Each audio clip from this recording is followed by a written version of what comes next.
Assalamualaikum warahmatullahi wabarakatuh. Waalaikumsalam warahmatullahi wabarakatuh. Di sini kami dari kelompok 2 ingin mempresentasikan hasil kerja dari kelompok kami, yaitu tentang fase-fase startup. Perkenalkan, nama saya Tegar Eka Pratama sebagai moderator. Perkenalkan, nama saya Nur Isnaini sebagai narasumber pertama. Perkenalkan, nama saya Mati Fitria sebagai narasumber kedua. Perkenalkan, saya Dina Patricia sebagai pemateri ketiga.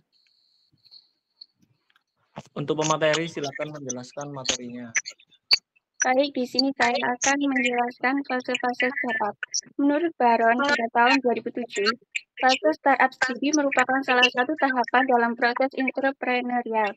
Proses entrepreneurial sendiri beragam, dengan kata lain, tidak ada standar atau prosedur khusus tentang apa yang harus dilakukan pertama kali untuk memulai proses tersebut.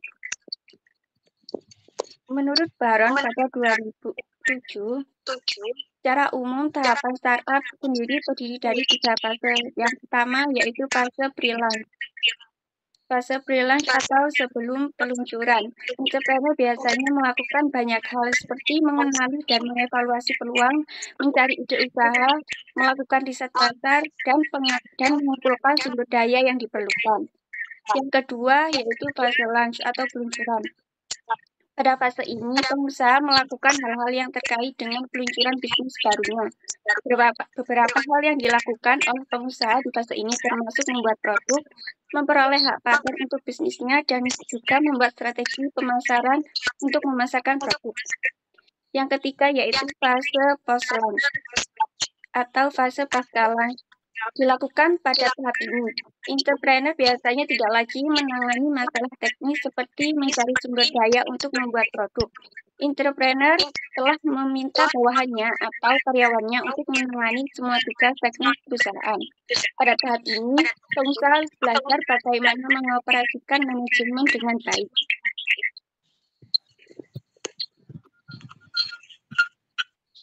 Next.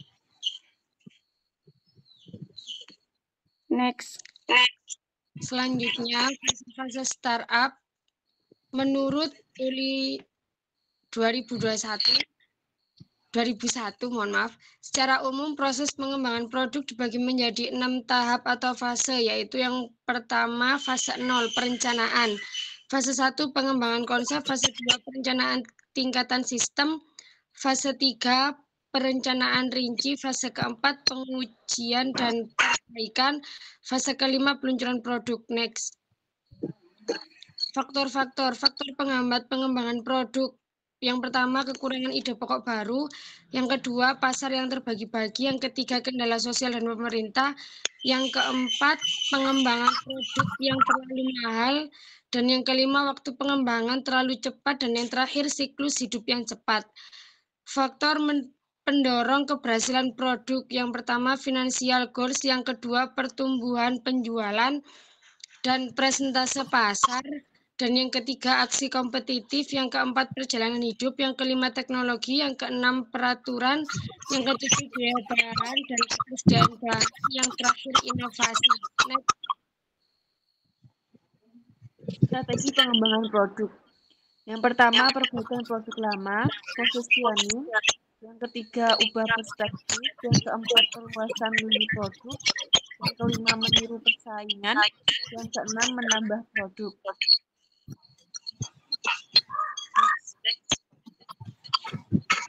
Faktor kegagalan dan kesuksesan startup saat pandemi. Yang pertama, kegagalan. Kurangnya model bisnis yang tepat, ketergantungan pada modal, kurangnya adaptasi terhadap perubahan pasar, persaingan yang ketat. Kedua, yaitu kesuksesan.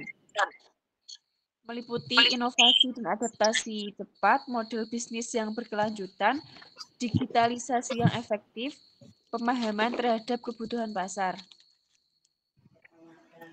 Yang terakhir yaitu kesimpulan.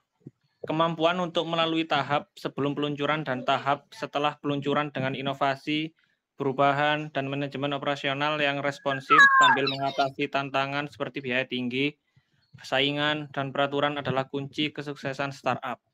Selama pandemi, kecepatan digitalisasi, pemahaman pasar, dan model bisnis fleksibel menentukan keberhasilan, sementara kegagalan berasal dari ketergantungan modal luar atau ketidakmampuan adaptasi. Startup dapat bertahan dan berkembang dalam ketidakpastian global dengan menggunakan strategi pengembangan produk yang inventif, kerjasama, dan analisis pasar. Sekian presentasi dari kelompok kami. Apabila ada salah kata, mohon dimaafkan. Wassalamualaikum warahmatullahi wabarakatuh. Waalaikumsalam warahmatullahi wabarakatuh.